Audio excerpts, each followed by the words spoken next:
सो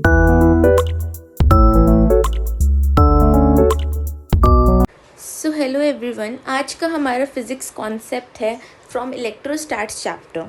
so question में हमें given है कि हमारे पास दो चार्ज स्फीयर हैं जिन्हें सस्पेंड किया गया है by a string of equal length. अब जाहिर की बात है कि अगर दोनों आइडेंटिकल हैं तो दोनों एक दूसरे पे फोर्स ऑफ रिपल्शन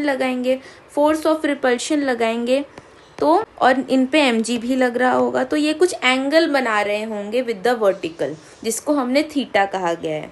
अब क्वेश्चन कह रहा है कि जब हमने इसको एक मीडियम में डाला तो ये एंगल तब भी सेम ही रह रहा है।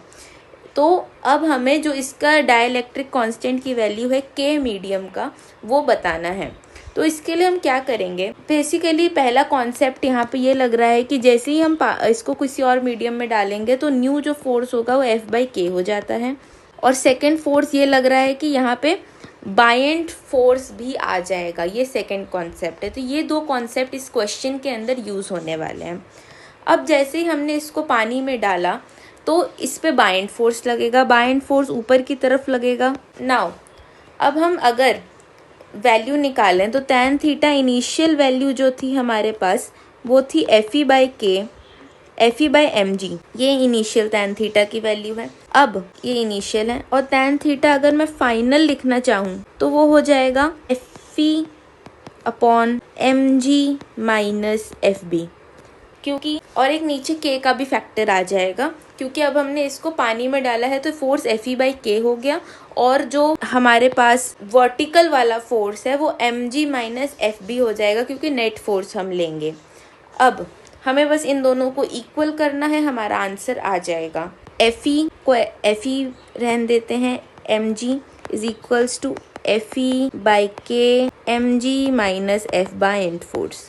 तो Fe से Fe कट गया, K mg minus F by and is equals to mg। अब mg को हम क्या लिख सकते हैं, mg को हम लिख सकते हैं डेंसिटी ऑफ द स्फीयर, जो मैं सिग्मा मान रही हूँ, इनटू वॉल्यूम इनटू g। और F बायएंड फोर्स को हम लिख सकते हैं density of water, volume into g। यहाँ पे वॉल्यूम वो आता है जो डिस्प्लेस किया गया है स्फीयर के द्वारा।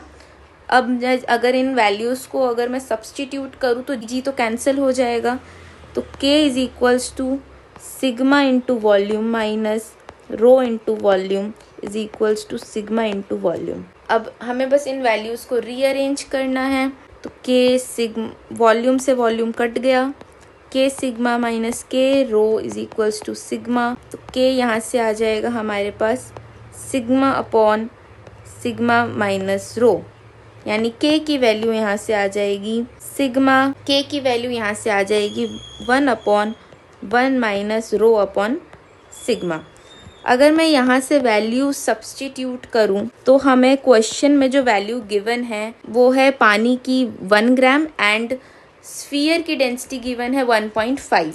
तो पानी का 1 और स्फीयर का 1. तो यहाँ से वैल्यू सब्सटीट्यूट करने पे हमारे पास आंसर आएगा 0.5 और ऊपर आ जाएगा 1.5 और यहाँ से हमारे पास k की वैल्यू आ जाएगी 3 और यही हमारा आंसर है। So thank you so much. अगर आपको कॉन्सेप्ट समझ आया, so further more concept please subscribe to my channel. Thank you.